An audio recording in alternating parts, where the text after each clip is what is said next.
हमर चैन से तू सोवतारू। जितना हम रोइले उतने का रोवतारू। उजाड़ के जिंदगिया हमर चैन से तू सोवतारू। जितना हम रोइले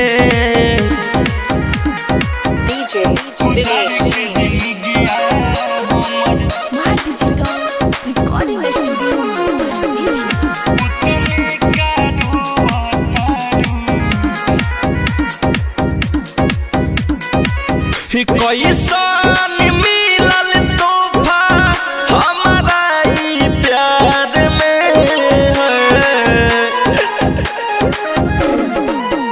हम सूती पागला के भेषमे पिया के अखबार में जय हरे जाई पूरा कैलू नवादा। मोहब्बत के खेल में हम हार गइनी दादा। उजाड़ के जिंदगिया हमर चैन से तू सोवतारू।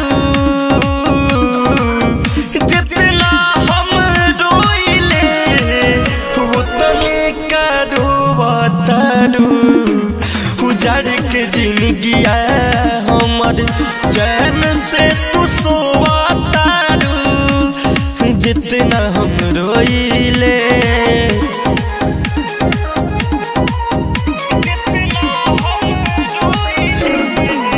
साहिल राजा के छोड़लू बीच मझधार में।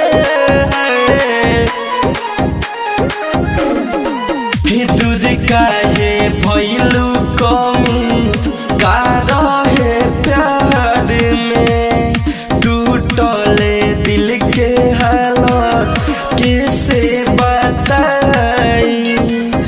जाई तो कहवा बोला हम जानू जाई। उजाड़ के जिंदगिया हमर चैन से तू सोवतारू। जितना हम रोइले उतने का रोवतारू। उजाड़ के जिंदगिया हमर चैन से तू सोवतारू। जितना हम रोइले उतने का रोवतारू।